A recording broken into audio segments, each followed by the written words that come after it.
If that shower scene gives you nightmares, you can stop blaming the knife and start blaming your pantry. Alfred Hitchcock didn't use stage blood for Psycho. He used Bosco chocolate syrup. Why?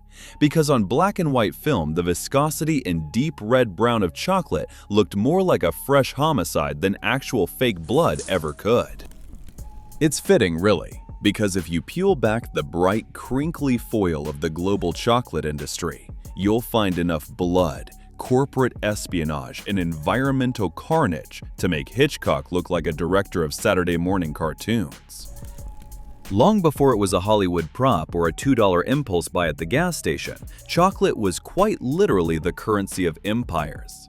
In the Aztec world, a turkey wasn't worth its weight in gold. It was worth exactly 100 cacao beans.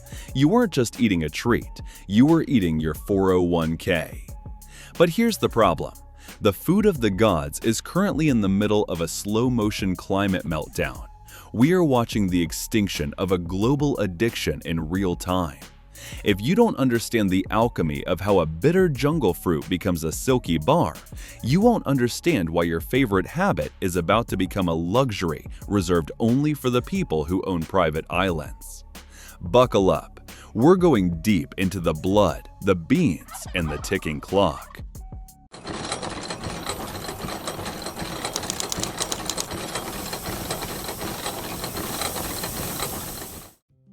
Chocolate didn't start with a glass of milk and a smile. It started as xocuatl, which literally translates to bitter water. The Olmecs and Mayans were mashing these seeds into a spicy, frothy, high-octane drink long before Europe even knew the Americas existed. When the Aztecs took over, they didn't just drink it, they weaponized the economy with it. Imagine paying your rent in Hershey's Kisses.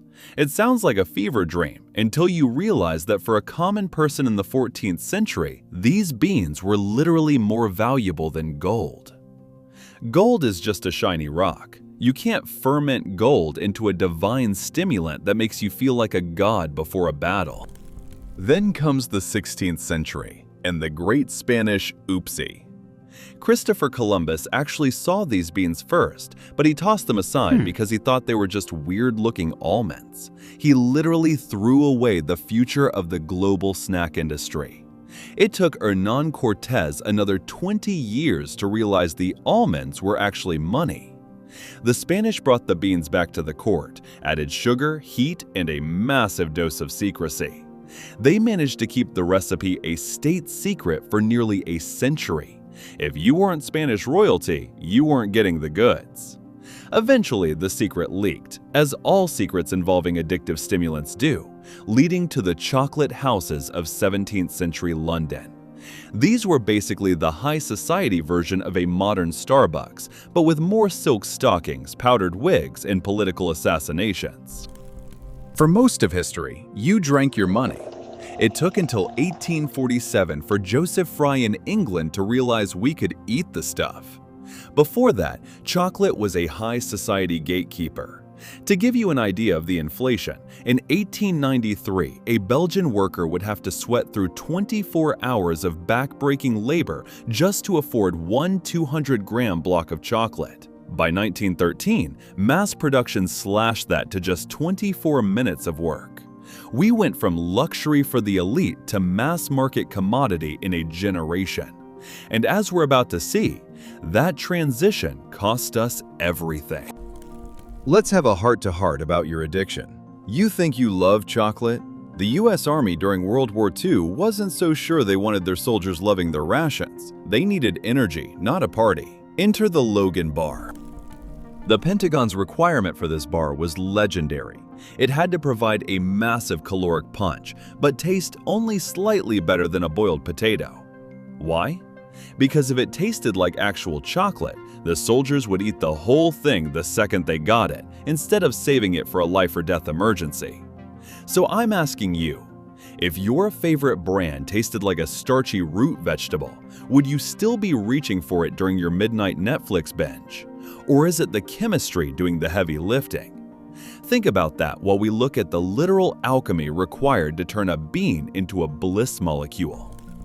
Chocolate doesn't start in a wrapper. It starts as a fruit that looks like a mutated colorful melon growing out of a tree that is, quite frankly, a total diva. Theobroma cacao is the ultimate pick-me plant. It hates direct sun, it demands 100% humidity, and it refuses to grow anywhere that isn't within 20 degrees of the equator. This is where the industrial part of the industry falls apart. Harvesting is 100% manual.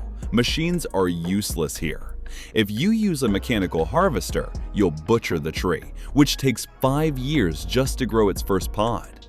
Every single bar you've ever shoved into your face started with a human being swinging a machete in 32 degrees Celsius or 90 degrees Fahrenheit heat. Once the pods are hacked open, we enter the most critical phase, controlled biological transformation. To you, it looks like a pile of rotting seeds. To a chocolatier, it's alchemy.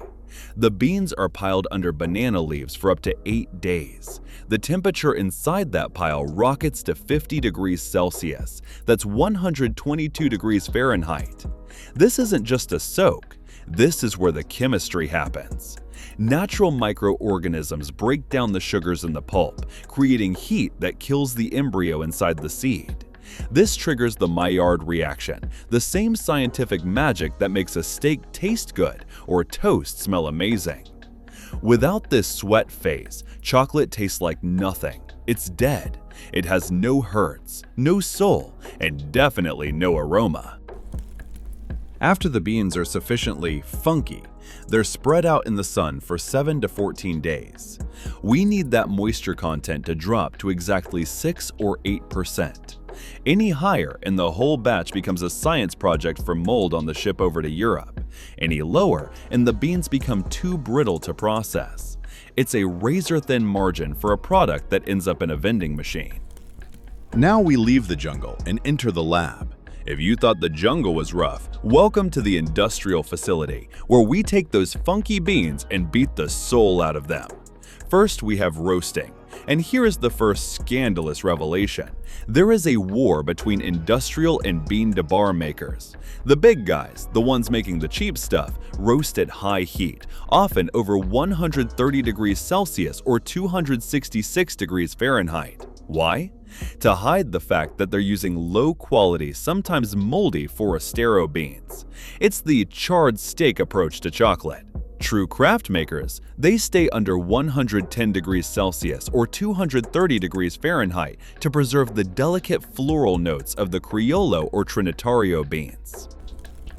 After roasting, we winnow, using blasts of air to separate the useless shells from the nibs. Then, the nibs are crushed until the friction melts the fat, cacao butter, and turns the whole thing into a liquid liquor.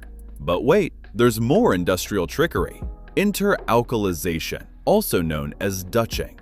Manufacturers treat the cocoa with alkali, hydroxides to darken the color and mellow the flavor. It sounds sophisticated, but it's actually a way to strip away the natural acidity and make the chocolate taste consistent, or as I like to call it, boring. They also love to swap out expensive cacao butter for cheap fat substitutes like palm oil, shea, or mango kernel oil. If your chocolate bar lists palm oil, you aren't eating a treat. You're eating a candle with sugar in it. The real physics, though, is in conching and tempering. In 1879, Rodolphe Lindt accidentally left a mixer running for an entire weekend. He discovered that stirring the mass for 72 hours removes the grit and the volatile acids, making it silky. Then comes the tempering. Chocolate is a polymorphic fat. If you just let it cool, it looks like a dusty chalkboard and feels like sand on your tongue. You have to manipulate the temperature. Heat it to 50 degrees Celsius or 122 degrees Fahrenheit. Cool it to 28 degrees Celsius or 82 degrees Fahrenheit, and then nudge it back to 32 degrees Celsius or 90 degrees Fahrenheit to form beta-5 crystals. That is the secret to the snap. If your bar bends or stretches like a piece of taffy, the physics failed. A good bar should sound like a dry twig snapping in a silent forest. Why do we do all this? Because we are hacking your brain. Chocolate is a chemical cocktail. Anandamide, The bliss molecule. It binds to the same receptors as THC. It's basically a tiny, legal, delicious high. Theobromine. A mild buzz for you, but a literal death sentence for your dog because their heart can't process the stimulant. Tryptophan, the precursor to serotonin. It's trying to trick your brain into feeling like you're in love. In 2011, the team at Thornton's in Derbyshire decided that regular bars were for cowards. They built a Guinness World Record breaker, a chocolate bar weighing 5,792 kilograms. That's 12,770 pounds. How big is that? It's exactly as heavy as a fully grown African elephant. It was 396 centimeters or 13 feet long, and 396 centimeters or 13 feet wide. To burn off the calories in that single bar, about 30 million kilocalories, a 70-kilogram person would have to walk at a brisk pace for roughly 11,000 years. So maybe don't try to finish it in one sitting. Now let's wash that sweetness out of your mouth. The global chocolate industry is worth $135 billion annually. That is a GDP larger than the entire nation of Slovakia or Ecuador.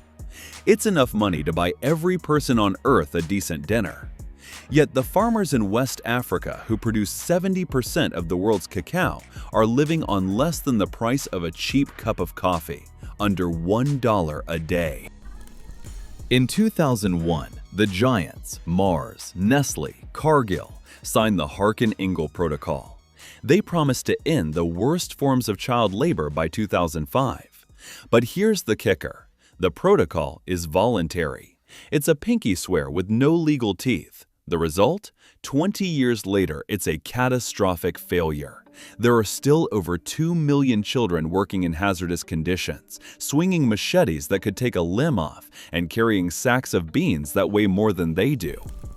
In 2021, a lawsuit was brought on behalf of 6 million citizens who were allegedly enslaved as children on Ivorian cocoa farms. They told harrowing tales of brutal beatings, zero pay, and near starvation. The U.S. Supreme Court tossed it out. Why? Because according to the law, you can't hold a U.S. corporation liable for what happens in their overseas supply chain. In the eyes of the law, your chocolate bar is more important than those 6 million lives. And here's a deep cut for the cynical.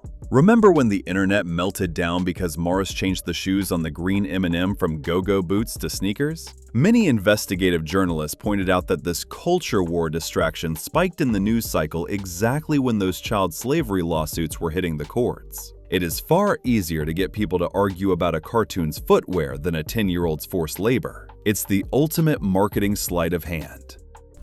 So, let's close that open loop. Why is chocolate disappearing? Because we are currently facing a perfect storm that is triggering the worst production crisis in 45 years. History has given us warnings. In 1965, prices tanked and a 20% production drop followed because farmers couldn't afford pesticides. In 1976, extreme drought caused a 12% crash. In 1999, a disease called witch's broom wiped out Brazil's industry, causing a 10% global dip and forcing farmers to flee for their lives. But 2024? This is the big one. El Niño has brought a cycle of biblical floods followed by scorching heat waves. The cocoa swollen shoot virus is killing millions of trees, and illegal gold mining is literally eating the soil where cacao used to grow. For the last century, we've treated chocolate like a cheap right, but the math is changing. We are heading back to the days of the Aztecs, where chocolate is a luxury reserved for the elite. Enjoy that bar while it still costs less than a house. Because at the rate we're going, your grandkids will think of chocolate the same way we think of dodo birds, something legendary that we were too greedy to keep alive.